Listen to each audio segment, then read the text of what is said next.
Bismillahirrahmanirrahim. Assalamu alaikum dear students. Myself Dr. Saida Nareen, and today we are going to talk about the half-life of the radioactive elements.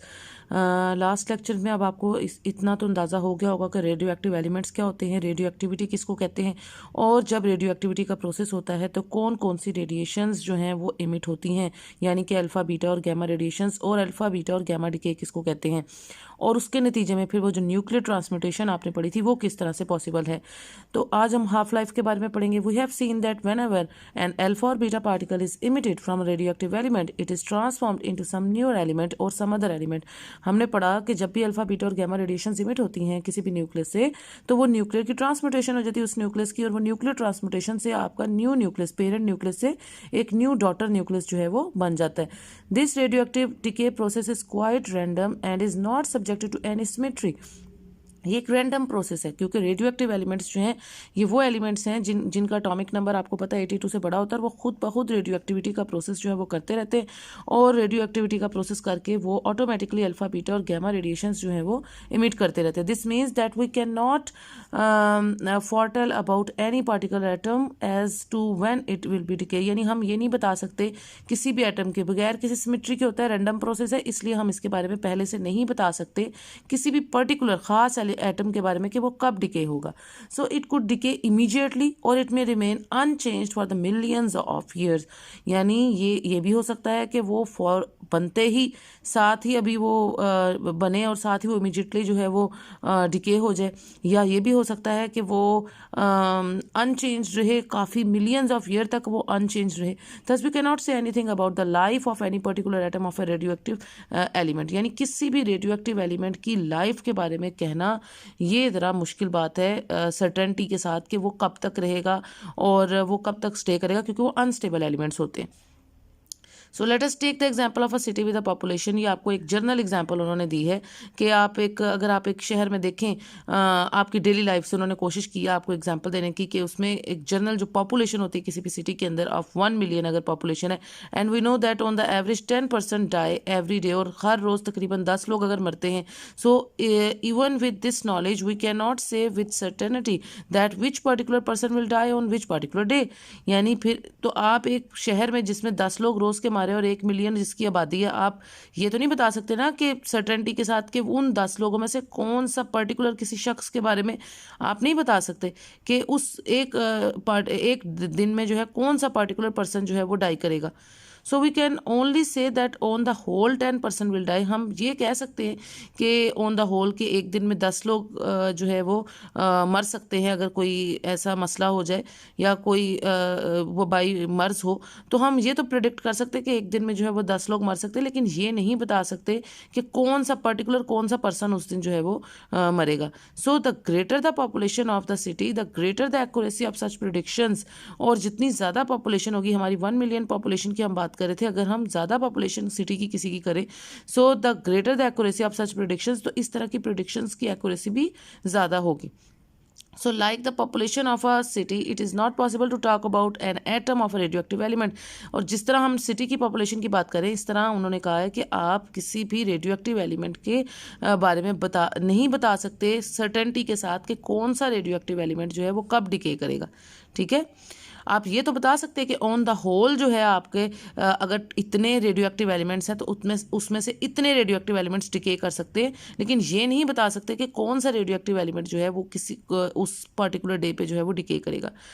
So for more accurate result we always talk about the large groups of atoms and laws of statistics are applied upon them। अगर हम accurate results चाहते हैं, क्योंकि हमारे जो results हैं इनमें accuracy होगी, ठीक है, यानी इनमें गलती का इम्कान हो सकता है, greater accuracy possible है, लेकिन अगर हम ज़्यादा accurate results चाहते हैं तो हमें बात करनी चाहिए larger groups of atoms की और laws of statistics जो है ताकि उनके ऊपर applicable हो सके। Let us suppose that we bring a group of 100,000 atoms। ये सपोज करें कि हमने तकरीबन 100,000 एटम्स कंसिडर किए हैं, and were under consideration and wait till such time that half of this that is 50,000 decay into the daughter element. और फिर हमें तब तक वेट करना चाहिए जब उस 100,000 एटम्स में से 50,000 एटम्स जो है वो डिके हो जाए डॉटर में। This time is called the half life. इसको आप T half of this element, ये इसकी बेसिक डेफिनेशन है कि वो टाइम जिसमें हाफ ऑफ द एलिमेंट्स जो हैं वो डिके हो जाते हैं, रेडियो एक्टिव एलिमेंट्स की बात करें हम, तो वो टाइम जिसमें half of the radio active elements decay हो जाते हैं इनटू द डॉटर एलिमेंट, उसको हम half life of that element कहते हैं। ठीक है, so this time is called the half life of this element. यानी एक खास एलिमेंट की अगर हम बात करें और उसके हमने 100,000 एटम्स कंसीडर किए, तो आफ्टर इट्स हाफ लाइफ, वो टाइम जिसके बाद उसके 50,000 एलिमेंट्स जो हैं वो डिके हो जाते हैं, तो हम कहते हैं ये उसकी हाफ लाइफ है। जिस टाइम के अंदर अंदर वो उसके आधे एलिमेंट्स जब डिके हो जाते हैं या आधे एटम्स डिके हो जाते हैं, तो फिर हम उसको उसकी हाफ लाइफ कहते हैं। So this time is called half life, T half of this element. If the half life of the said element be 1 day, अगर एक दिन हो किसी का half life, then after 1 day only 25,000 atoms will remain behind, and after 2 days 12,500 atoms will remain behind. और अगर ये जिनके हमने 100,000 एटम्स कंसिडर किए थे और एक हाफ लाइफ के बाद अगर वो 50,000 हो गए, ठीक है, तो आफ्टर अनदर हाफ लाइफ, यानी दूसरी हाफ लाइफ के बाद उसकी अगर उसकी हाफ लाइफ 1 डे है, तो अनदर 1 डे के बाद उसकी 25,000 एलिमेंट्स रह जाएंगे, यानी 50,000 का भी हाफ रह जाएगा। और फिर उसके बाद अनदर हाफ लाइफ के बाद वो 25,000 के भी हाफ रह जाएंगे, यानी 12,500 एटम्स रह जाएंगे। That is, with the passage of every 1 day, the number of the atoms remaining behind becomes half of the number already present. This example provides us the definition of the half-life of the radioactive elements. यहाँ से आप इसको define कर सकते हैं half life of the radioactive elements को। ठीक है, तो ये उसकी डेफिनेशन होगी। अगर आपने इसको पेपर में अटैम्प्ट करना है तो आप इसकी पॉपुलेशन वाली एग्जांपल ना भी देंगे तो उसके बगैर आप ये जो रेडियो एक्टिव एलिमेंट्स की बात कर रहे हैं यहाँ से, ये पॉपुलेशन वाली एग्जांपल तो आपको समझाने के लिए उन्होंने की है ना, तो आप लेट अस सपोज यहाँ से that we bring group of 100 atoms. ठीक है, यहाँ से आप इसकी एग्जांपल लिख सकते हैं और यहाँ से लेके यहाँ तक इसकी एग्जांपल हो जाएगी। ठीक है, और ये जो स्टार्ट में आपका फर्स्ट पैराग्राफ है उसमें आप वी हैव सीन दैट, इसको काट के ये इसकी एक्सप्लेनेशन है, एक्सप्लेनेशन के अंदर ही उसकी ये एग्जांपल आएगी ना, तो यहाँ से ये आप उसकी एक्सप्लेनेशन है और ये उसकी एग्जांपल लिख सकते हैं। डेफिनेशन आप सबसे स्टार्ट में लिख सकते हैं, ये इसकी डेफिनेशन है कि the half life of the radio active element is that period in which half of the atoms decay. ठीक है, उसके बाद besides getting the definition of the half life we can deduce 2 other conclusions from this example. यहाँ से उन्होंने कहा कि एक तो हम इस एग्जाम्पल से हमें ये डेफिनेशन मिली है, बल्कि हम 2 जो है डिफरेंट कंक्लूजन्स हम ड्रॉ कर सकते हैं इस एग्जाम्पल की मदद से कि there are firstly no radio active element can completely decay, यानी शुरू में कोई रेडियो एक्टिव एलिमेंट जो है वो ये नहीं हो सकता कि तमाम के तमाम रेडियो एक्टिव एलिमेंट्स जो हैं वो कम्प्लीटली डिके कर जाए, कुछ ना कुछ रिमेनिंग रेमिनेंट्स उनके रह जाते हैं। It is due to the reason that in any half life period only half of the nuclei decay and in this way an infinite time is required for all the atoms to decay. क्योंकि उनके decay करने के लिए यही वजह है ना कि हाफ ऑफ द एलिमेंट सिर्फ डिके करते हैं हाफ लाइफ के टाइम में, क्योंकि उनको कम्प्लीटली डिके करने के लिए इनफाइनाइट टाइम जो है वो रिक्वायर्ड है, यानी लामहदूद टाइम। आप यानी अगर एक एलिमेंट डिके हो भी रहा है तो आप उसे कम्प्लीटली ये नहीं कह सकते कि वो कम्प्लीटली डिके होकर रिमूव हो गए। कोई भी एलिमेंट कम्प्लीटली डिके होकर रिमूव नहीं हो सकता, उसके रेमिनेंट्स ज़रूर रह जाते हैं, क्योंकि उसको कम्प्लीटली डिके होने के लिए इनफाइनाइट टाइम जो है वो रिक्वायर्ड है। ठीक है, Secondly, the number of the atoms decay in a particular period is proportional to the number of the atoms present in the beginning of the period. दूसरी बात ये है कि आप ये कह सकते हैं कि जितने नंबर ऑफ एटम्स जो हैं किसी खास पीरियड में डिके हो रहे हैं वो प्रोपोर्शनल है number of the atoms present in the beginning, यानी ये है, यानी डेल्टा एन, अगर आपके पास एन जो है वो ओरिजिनल नंबर ऑफ एटम्स हैं और डेल्टा एन जो है वो एलिमेंट्स हैं जो डिके हुए हैं after the time delta t, तो delta N should be directly proportional to the n times delta t, where n जो है वो original number of the atoms है जो कि बिगनिंग में प्रेजेंट थे। तो आपके पास जो डिकेइंग एलिमेंट है डेल्टा n वो डायरेक्टली प्रोपोर्शन होंगे। नेगेटिव साइन का मतलब है क्योंकि वो ओरिजिनल नंबर ऑफ एटम्स को डिक्रीज कर रहे हैं ना, तो हम ये कह रहे हैं यानी और with respect to the time, time के लिहाज से original number of atoms decay होके कम होते जा रहे हैं। सो जो डिकेइंग एलिमेंट्स हैं delta n that should be directly proportional to the product of number of atoms originally present in the beginning with respect to the time time delta T, ठीक है। तो इन दोनों के प्रोडक्ट के ये equal होगा, और नेगेटिव साइन जो है वो उसके डिके के बारे में बता रहा है आपको। यहाँ जब आप प्रोपोर्शनैलिटी ओपन करेंगे सो यहाँ पे एक प्रोपोर्शनैलिटी कांस्टेंट आएगा, या कांस्टेंट ऑफ प्रोपोर्शनैलिटी जिसको आप कहते हैं लैम्डा, ठीक है। इस लैम्डा, ये जो लैम्डा है ये कांस्टेंट ऑफ प्रोपोर्शनैलिटी है, और इसको आप डिके कांस्टेंट भी कहते हैं, ठीक है। तो अब यहाँ पे हम देख लेते हैं कि secondly the number of the atoms decaying the particular period is proportional to the number of the atoms present in the beginning of in that period. If the number of the atoms to start with is large, then a large number of the atoms will decay in this period, and if the number of the atoms present in the beginning is small, then less number atoms will decay. ये उसी तरह जैसे population की example उन्होंने आपको दी थी कि अगर एक सिटी में 1 मिलियन पीपल जो है वो रहते हैं, तो उनकी जो आप कह सकते हैं कि उनकी शरह अमवात जो है वो डिपेंड करती है उनकी नंबर ऑफ पॉपुलेशन। अगर पॉपुलेशन 1 मिलियन से ज़्यादा हो जाएगी, जितनी ज़्यादा पॉपुलेशन इंक्रीज करेगी उतना ही शरह अमवात भी जो है वो ज़्यादा हो जाएंगी, यानी उनका जो डेथ रेट है वो भी इंक्रीज करता है नंबर ऑफ पॉपुलेशन के साथ, ठीक है। इसी तरीके से अगर आप नंबर ऑफ एटम्स बहुत ज़्यादा ले रहे हैं कि आप जितने ज़्यादा बड़ा आप एक जैसे एक कान है पूरी अगर यूरेनियम की, तो उस पूरे के अंदर में डिकेइंग जो है वो उतनी ही ज़्यादा होगी जितना ज़्यादा आपके पास ओरिजिनल नंबर ऑफ एटम्स होंगे। यानी जितने ज़्यादा ओरिजिनल नंबर ऑफ एटम्स कहीं पे प्रेजेंट होंगे रेडियो एक्टिव एलिमेंट्स के, उतना ही उनका डिके रेट भी इंक्रीज होगा, और जितने कम एटम्स प्रेजेंट होंगे उतना उनका डिके रेट भी कम होगा, ठीक है। So we can represent these results with an equation. If at any particular time the number of the radioactive atoms be n मैंने आपको बताया था कि ओरिजिनल नंबर ऑफ एटम्स है शुरू में जो प्रेजेंट थे जब अभी डिके नहीं हुआ था start, then in any interval time delta t में the number of the decaying atoms जो है delta n is proportional to the interval time delta t and the number of the atoms n, ठीक है। तो फिर आपके पास ये जो डेल्टा एन है, डेल्टा एन जो है वो आपके पास वो एटम्स हैं जो डिके हुए हैं after the time delta T. So delta N should be directly proportional to the product of original number of atoms and the time delta T. और जब आप इस प्रोपोर्शनलिटी को ओपन करेंगे so you can get the lambda. मैंने अभी आपको बताया कि लैम्डा जो है वो डिके कांस्टेंट होता है। This equation shows that the decay constant of any element is large then in a particular interval more of its atoms will decay, and if the constant lambda is small, then in that interval less number of the atoms will decay। यानी इस decay constant पे बहुत कुछ depend करता है। यानी अगर आप ये लैम्डा की वैल्यू इस इक्वेशन से निकालें तो लैम्डा यहीं पे रह जाएगा, और ये जो एन डेल्टा टी है ये जो इधर मल्टीप्लाई हो रहा है ये सेकंड साइड पे जाके डिवाइड कर जाएगा ना।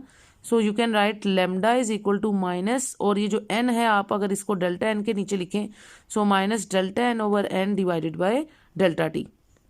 ये जो डेल्टा एन ओवर एन है ये आपको क्या दे रहा है, this is the ratio of the decaying number of the atoms with respect to the original number of atoms.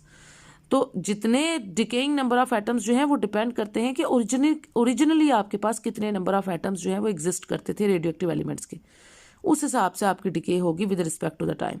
So delta N over n जो है is the fraction of the decaying atoms, thus decay constant of any element is equal to the fraction of the decaying atoms per unit time. ये जो आपके पास delta N over n है this is the आपके पास lambda जो है वो इक्वल है fraction of the decaying atoms per unit time. यानी जितने आपके पास जो फ्रैक्शन है डिकेइंग एटम्स की, ये जो पूरी फ्रैक्शन है this is the fraction of decaying atoms and this is time. So this is the lambda जो है वो बराबर होगी fraction of decaying atoms per unit time के।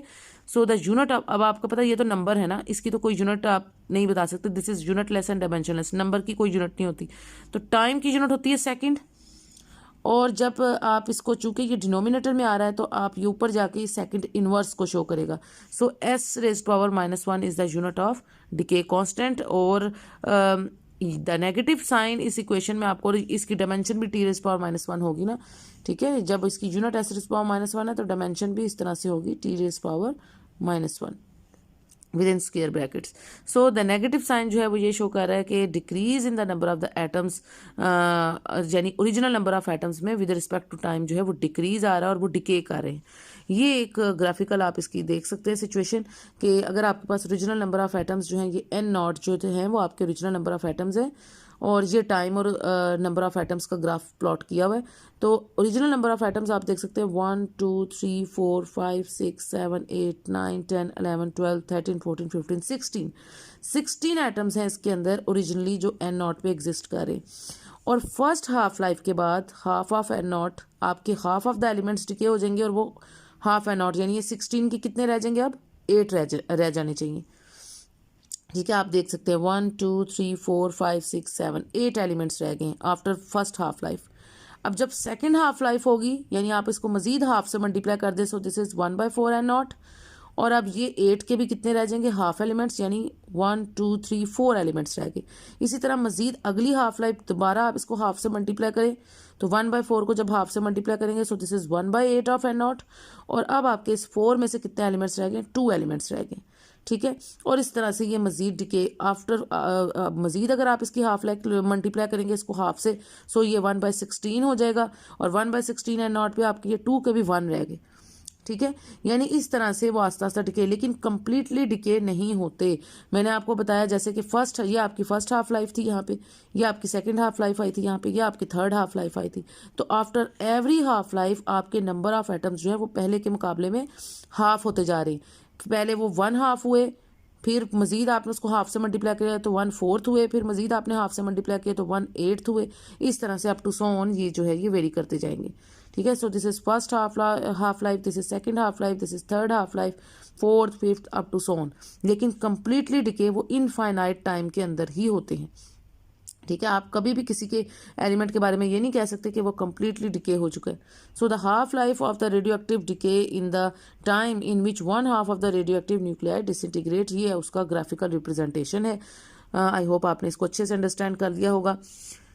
अब ये देखें, the decayability of any radioactive element can be shown, ये ग्राफिक मेथड से आपने इसको देखा। We know that every radioactive element decay at a particular rate with time, time के साथ साथ वो डिके होता जा रहा है। आफ्टर एवरी हाफ लाइफ आप देख रहे हैं नंबर ऑफ एटम्स जो हैं वो पहले के मुकाबले में हाफ होते जा रहे हैं। ठीक है, तो हर हाफ लाइफ के साथ नंबर ऑफ एटम्स आपके हाफ होते जा रहे हैं इस तरह से। अब उसमें if we draw graph between the number of the atoms and in the sample of the radioactive element present at the different times and the time then curve, ये जो आपको कर्व है ये देखिए, कर्व कैसे डिकेइंग कर्व है, this is decaying curve. शुरू में ओरिजिनल नंबर ऑफ एटम्स जो है वो आपके पास 16 एटम्स थे, बहुत ज्यादा थे, और आस्ता आस्ता वो डिके होते जा रहा है with respect to time. So this is a decaying curve. This graph shows that in the beginning the number of the atoms present in the sample of the radioactive element was n naught. With the passage of time the number of these atoms decreased due to the decay, इसकी decay होती जा रही है after every half life. This graph is called decay curve. इस graph का नाम है आपका decay curve. ठीक है, ये जो ग्राफ ये शो करे this is a decay curve. So after a period of 1 half life n naught by 2 number of atoms of this radioactive element are left behind. पहली हाफ लाइफ के बाद n0/2 elements रह गए थे। If we wait further, फिर हम further wait करें for another half life, तो वो हाफ लाइफ फिर आपकी मजीद n/2 के मजीद अगर आप हाफ से मल्टीप्लाई करेंगे सो दिस इज n0/4 हो जाएगा। फिर उसके बाद after the expiry of further period of the half life of the remaining, यानी उसको हाफ से मल्टीप्लाई करते जाएंगे ना, पहले 1 हाफ का स्क्वायर होगा, फिर 1 हाफ का क्यूब होगा, ये देखिए अनदर हाफ लाइफ के बाद। फिर वी कैन कंक्लूड, फिर उस क्यूब का 4th पावर हो जाएगी। So we can conclude this sample that if we have n naught number of any radioactive element, then after a period of n half lives the number of elements left behind is 1/2 की power n naught। ठीक है, अगर हम ये देखना चाहते हैं कि कितने एलिमेंट्स लेफ्ट बिहाइंड रह गए, ये देखिए ये वो एलिमेंट्स हैं जो पीछे रह गए। पहले n naught एटम्स थे, n naught के हाफ रह गए, हाफ ऑफ n naught। फिर ये मजीद आपने यानी ये 1/2 का अगर आप स्क्वायर ऑफ n naught, ये है ना आपका 1/4, ये रह गए। फिर आप 1/2 का क्यूब ऑफ n naught, ये 1/8 ऑफ n naught रह गए। फिर मजीद आप 1/2 का 4th power of n naught कर सकते हैं। इसी तरह अप टू सो ऑन हम कह रहे हैं कि कितने हम ले सकते हैं, 1/2 यानी हाफ की पावर अगर आप n टाइम्स ले लें ऑफ n naught, तो फिर आपके पास रिमेनिंग एलिमेंट्स आप देख सकते हैं कि n हाफ लाइफ्स के बाद आपके पास क्या रिमेनिंग एलिमेंट्स रेमिनेंट्स क्या रह जाते हैं। सो ये वो एलिमेंट्स हैं जो रेमिनेंट्स रह जाते हैं n हाफ लाइफ्स के बाद। ठीक है, आप देख रहे हैं कि आफ्टर एवरी हाफ लाइफ वो हाफ होते जा रहे हैं ना, तो ये वो एलिमेंट्स हैं जो रिमेनिंग एलिमेंट्स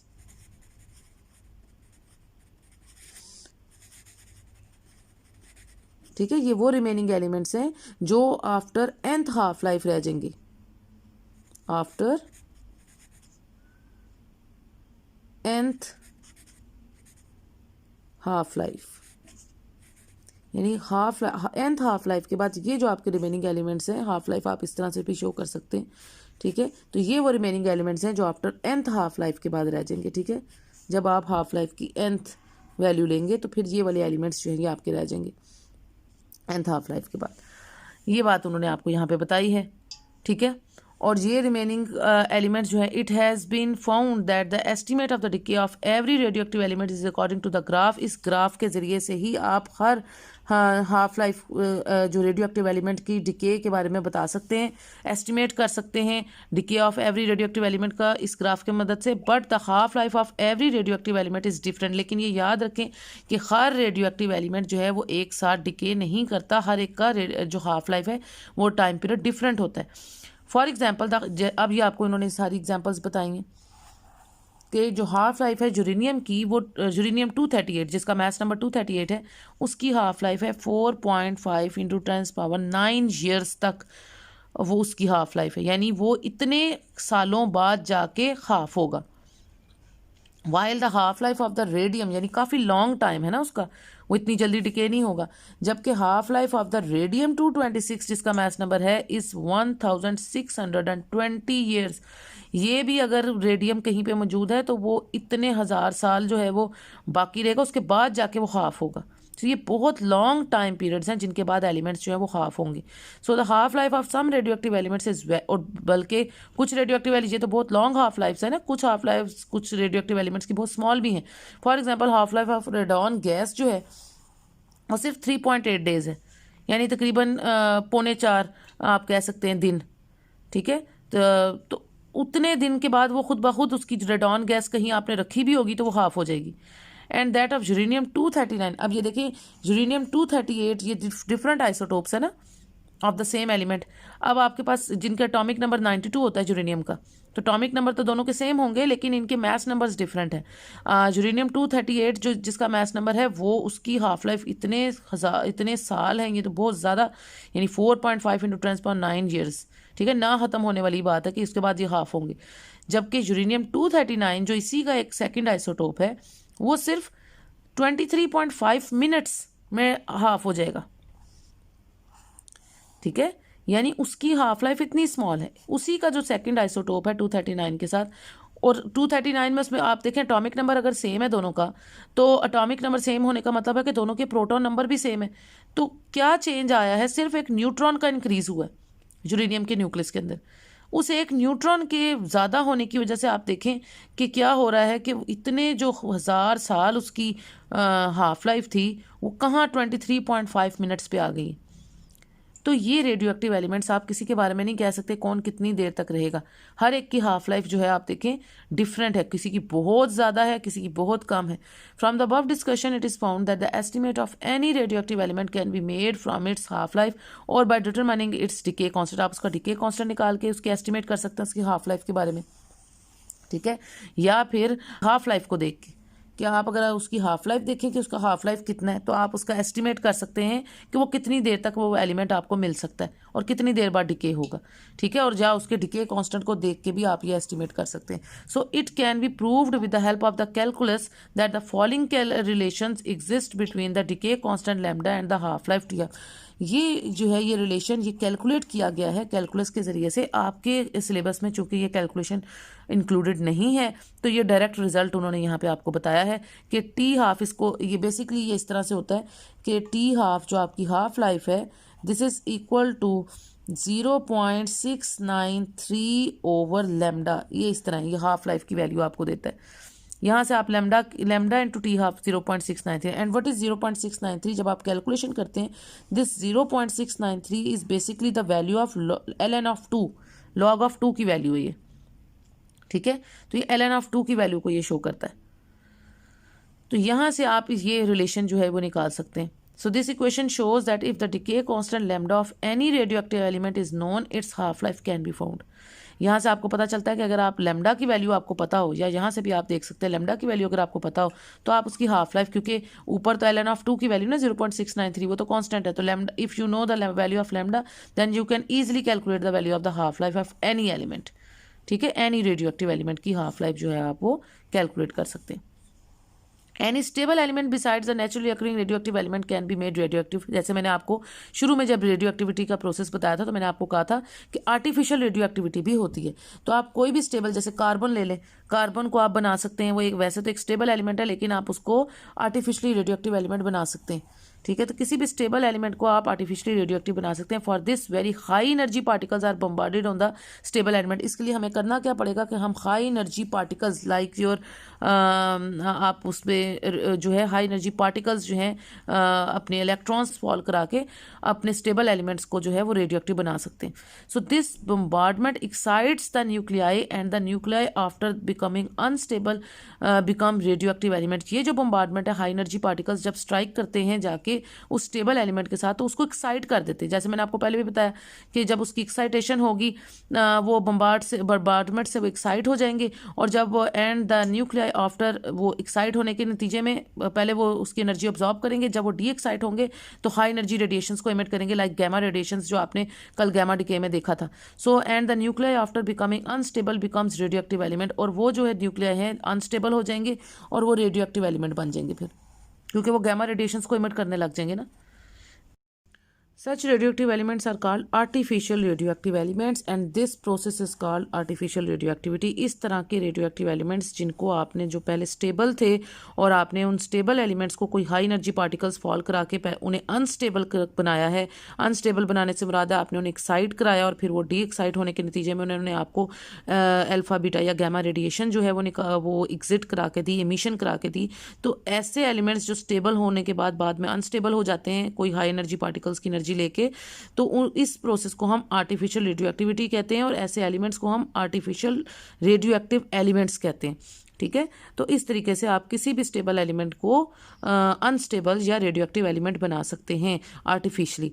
ठीक है, अब इसकी साथ ही इसकी एग्जाम्पल है वो भी देख लेते हैं। एग्जाम्पल 21.2 जो आपके सिलेबस में इंक्लूड है। So iodine 131 is an artificial radioactive element. जैसे मैंने भी आपको ऊपर बताया कि आप कार्बन ले सकते हैं, इसके अलावा आप आयोडीन 131 उन्होंने लिया है उसका आइसोटोप, और वो कह रहे हैं कि उसको वो एक आर्टिफिशियल रेडियोएक्टिव आइसोटोप है। It is used for the treatment of the human thyroid gland. Human thyroid gland की ट्रीटमेंट में ये आर्टिफिशियल रेडियोएक्टिव आइसोटोप यूज़ होता है। उसकी हाफ लाइफ जो है वो 8 डेज़ है, 8 दिन उसकी हाफ लाइफ है, यानी 8 दिन के बाद वो जो है वो हाफ हो जाता है। आफ्टर एवरी 8 डेज वो अपनी ओरिजिनल तादाद से हाफ हो जाएगा, हाफ लाइफ का ये मतलब है। So in the drug store of a hospital 20 milligram of iodine 131 is present. अब 20 मिलीग्राम ऑफ आयोडीन प्रेजेंट है किसी हॉस्पिटल में, और it was receive from the laboratory of 48 days ago. 48 days पहले आपने उसको लेबॉर्ट्री से रिसीव किया था। Find the quantity of iodine 131 in the hospital after this period. तो आपने उस टाइम पीरियड के बाद देखना है कि वो कितनी आयोडीन जो है वो उसकी रह जाएगी। So as the half life of the iodine is 8 days. अब देखें हाफ लाइफ उन्होंने आपको पहले बता दिया, आयोडीन की हाफ लाइफ 8 डेज है, 8 दिन। Therefore in 8 days half of the iodine जो है वो डिके हो जाएगी।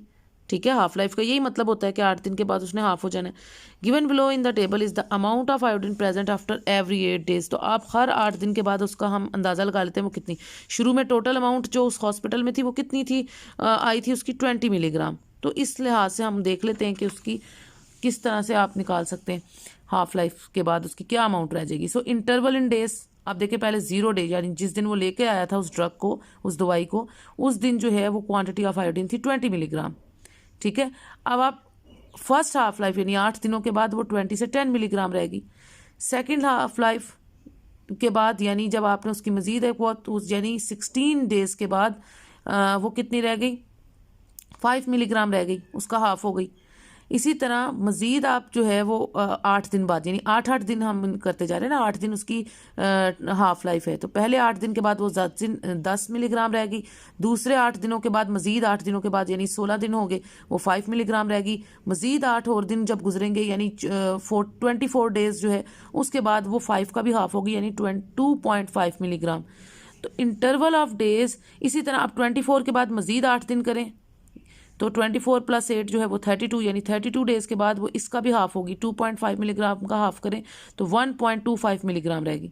उसके बाद मज़ीद 32 + 8 करें, मज़ीद 8 दिनों के बाद 40 डेज़ के बाद वो क्या रह जाएगी, इसका हाफ 0.625 मिलीग्राम। इसके बाद मज़ीद इसमें +8 करें 8 दिनों के बाद यानी 48 डेज़ के बाद वो 0.3125 मिलीग्राम रहेगी। Thus 48 days after the recept the amount of iodine 131 left behind is only 0.3125 milligram, क्योंकि उन्होंने आपको यहाँ पे कहा था कि वो 48 जो आपके दिनों का हमने हिसाब इसलिए किया है कि वो उसको 48 दिनों पहले लेके आया था। ये देखें, ये उन्होंने यहाँ पे बताया ना कि लेबॉर्ट्री में वो 48 डेज अगो, ठीक है, 48 दिनों पहले वो उसको लेके आया था लेबॉर्ट्री में, तो उसके पास क्या अमाउंट रह गई होगी उस आयोडीन 131 की, जिसकी हाफ लाइफ 8 डेज है। तो ये हमने 48 दिनों में देख लिया कि क्या अमाउंट रह गई है, 0.3125 मिलीग्राम उसके पास सिर्फ रह गया, ठीक है। थस आफ्टर 48 डेज जो है जो अमाउंट ऑफ आयोडीन 131 है वो ये रह गई है। तो इस तरह से आपने हर 8 दिनों के बाद उसकी अमाउंट हाफ ऑफ करते गए, क्योंकि उसकी हाफ लाइफ 8 डेज थी ना, तो हर 8 दिनों के बाद आपने उसको हाफ ऑफ किया और देखा 48 डेज के बाद, क्योंकि वो 48 डेज पहले लेके आया था उसको दवाई को लेबॉर्ट्री में, तो अब उसके पास सिर्फ ये अमाउंट बाकी रह गई है। तो आई होप स्टूडेंट्स हमने जितने पॉइंट्स आज डिस्कस किए हैं आपने सब अच्छे से गेन कर लिए होंगे और आपने अच्छे से समझ लिए होंगे। अगर कोई मसला हो, कोई परेशानी हो, किसी बात की फिर भी समझ ना आ रही हो, यू कैन कमेंट में in the comment section. Until the next lecture अपना बहुत सा ख्याल रखें, दुआ में याद रखें। That's all for today, students. You can like, subscribe and share my channel and press the bell icon for future notifications. Until the next lecture, take care. Allah Hafiz.